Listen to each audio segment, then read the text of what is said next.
Bonjour à tous, très heureux de vous retrouver pour votre quintet flash marocain de ce mercredi 6 septembre sur l'hippodrome de Ceta. Ce sera à l'occasion du prix Nulette, une course B pour 4 ans et plus qui va se dérouler sur les 1400 mètres. Ils seront 17 à y prendre part. Une course dans laquelle je pense avoir dégoté les bonnes bases.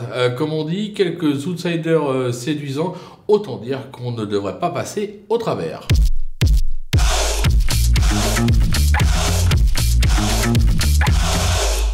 Allez, on attaque nos bases avec le numéro 4, Racid Green, qui a remporté 2 brillants succès au début de l'été sur l'hippodrome d'Anfa. Il avait bien gagné sur la distance sur l'hippodrome de Meknès, c'était fin mai. Il défend les couleurs de la redoutable écurie de Mohamed Karimine. J'y crois fortement. Le numéro 17, Mounchariafal, qui s'est placé sur ce parcours dans une baie fin mai. Elle vient de prouver sa forme sur la piste d'Anfa. L'engagement est favorable. Elle s'annonce également redoutable. Attention également au numéro 2, Alabirfal, qui m'avait tapé dans l'œil à l'occasion d'une deuxième place enregistrée sur ce même parcours le 20 mai dernier, où elle devançait Mounchariafal. Sur cette valeur, franchement, difficile de ne pas y croire.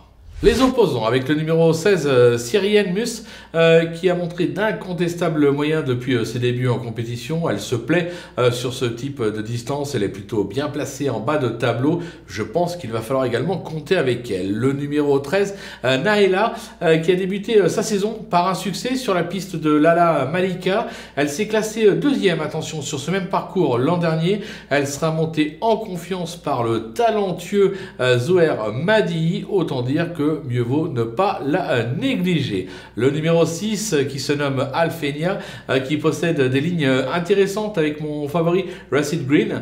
Elle fait bien la distance, sa forme est sûre. Je pense qu'elle est capable d'en étonner plus d'un ce mercredi. Et enfin, le numéro 5, Yamoukfal, qui vaut beaucoup mieux que son récent échec. Il a collectionné les succès depuis le début de l'année. Il s'adapte à toutes les distances.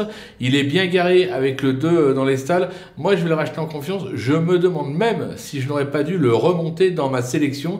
Après réflexion, j'ai un doute. Quoi qu'il en soit, on a voilà 7 chevaux qui, à mon sens, devraient logiquement disputer les toutes premières places.